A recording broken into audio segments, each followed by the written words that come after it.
Hey everybody, welcome back to another Gravity Ace devlog. So today on the stream, I did an art stream. I did some drawing, and I thought I'd speed that up and talk to you a little bit about the process I go through for making art. In case you weren't able to join us today. This thing that I'm drawing right here is a texture, a repeating tiling texture for a new area that I'm building for the game. Filled with ice caves. And so the first thing I typically do is I'll go and find some reference. Even though I'm not looking to make something super realistic, the game's not done in a realist style. It's pixel art, it's lo-fi, very small, not a lot of detail. But I still find it's useful to look at reference so that I can kind of imbue the art with the essence of the thing that I'm trying to draw. I want people to look at it and go, ah, yes, ice or snow or lava or whatever it is. And, it helps to start from a realistic place, to have that in your mind as you start out. It's always a struggle for me, creating art, especially, the beginning of any piece of art is always a struggle. And I don't mean just, when you're a beginner, it's hard and it takes a long time. I mean, every single time I sit down to draw something, the first hour, 2 hours, I don't produce a lot that's very good. But I trust the process. And for me, the process is struggle. And then eventually I start going, oh, I kind of like that.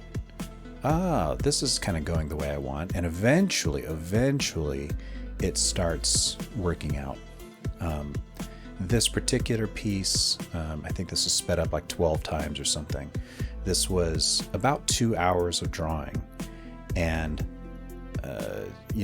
about 50% of that was just straight up struggling. I don't think I found a method that I liked or a brush that I liked or any shapes that I liked until, I don't know, maybe something like half an hour in.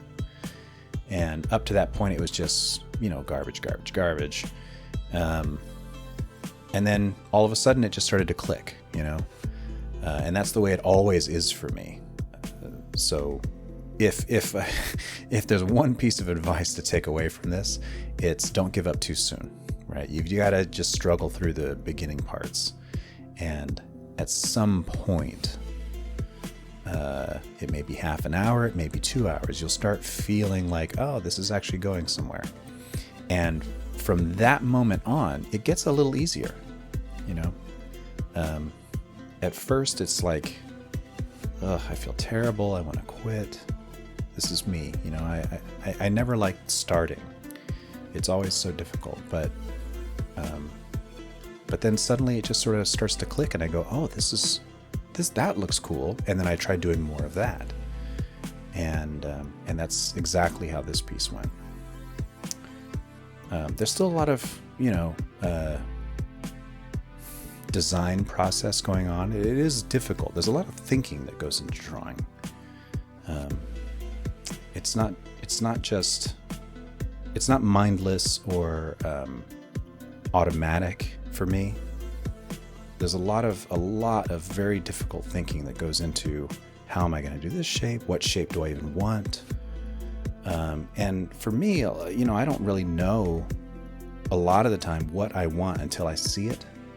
And the only way to see it is to actually start making marks on the page, So in the beginning, I'm just making a lot of random movements. I'm trying things, erasing a lot, You kind of got to not be afraid of erasing things because, like I said, a lot of the warm-up phase, you're going to be making things you don't like, and it's fine. You just erase it and keep drawing. Here I am looking up a tutorial. So even still, I'm about 50% through and I'm like, ugh, I don't like what I'm making. But still looking at more reference and looking at ideas from other people, talking to the chat, asking them for suggestions, But when you do find something that's kind of working for you, you start to go, oh, you know what, this is actually cool. And for a little bit, it becomes easier. You start to become one with it, you know. And at that point where you know what you're doing and you know kind of the shapes that you're going for, and you've got all the big areas kind of laid out already, then at that point it does actually become a little bit automatic. You can put on the headphones, you can play the music, and your hand kind of knows what to do. It's just kind of flowing out of you. It's just getting to that state it just takes a little while. Here I'm trying to draw cracks, and you know, as you can see, I erased quite a few because I didn't like how they were looking, you know. And in fact, later in the video, I erased most of these. They were the wrong scale. They didn't quite look right. They were a little too noisy, too much noise, too busy, too small, and too many of them. So I ended up just erasing most of them later, even though I'd spent all this time working on them. With all the other stuff I added, it turned out the piece just was better without them, in my opinion. Here I am drawing one that's larger, a bigger scale. And this was the one that told me, you know, these bigger scale ones are better. And again, it's that thing I was telling you about before, where I try to put too much detail in too early, or I zoom in too much. I start working too small too soon, and I end up putting in detail that is bad or that we don't need, or that people are never going to see. It's a trap, right?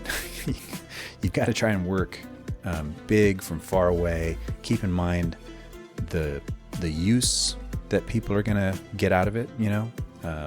Who is going to be viewing this, and in what context are they going to be viewing it? That's very, very important, because if your context is an action game like mine, and people are going to be whizzing by these walls at high speed, stuff's going to be exploding all over the screen. The only thing they really need to know about the wall is where's the edge so that I don't crash into it. And if that's the main criteria, then a lot of the interior detail, it's nice, you know, if you can put it in there and there's resting moments where they can appreciate it. But if they're not going to be seeing it, you know, a lot, then a lot of that work is really just kind of wasted. You have to balance it, you know. It's a balance. You want to make things look nice, but you don't want to waste a lot of effort on things nobody's going to see. This Miyazaki meme is going around, struggling with his art, and it hits home for me. I get it. So here I am putting in a lot more detail, and I thought these little floating rocks and pieces, these detached pieces, would look pretty nice. But you know, when I flip back to the game, and again, I do this a lot. I'll work on the art and then flip back to the game, see how it works in the game, make some changes, flip back and forth constantly, because the game is the context where the art is actually seen. That's where the rubber meets the road. So it's important to continually reevaluate the final product, right? But when I got it into the game with all this extra detail and looked at it, I realized, oh, this is too much. And then I came back and erased a lot of it. So here I am flying around and just thinking, oof, it's a little busy. So here I am erasing all the stuff that I just drew. And it's fine. You got to be not afraid. Be not afraid of erasing things that aren't working. It's okay. It's just, that's the nice thing about digital art, right? You're not wasting any paint. You're not wasting any paper. It's free, right? You can erase and draw as much as you want. You're never going to run out of paint or markers or whatever. It's one of the things I love about digital art. In fact, the thing that I probably love the most about digital art is how easy it is to erase things. And after all that work, I finally found something that I liked and that was working for me. I hope that was helpful. Thanks for watching, everybody. See you next time.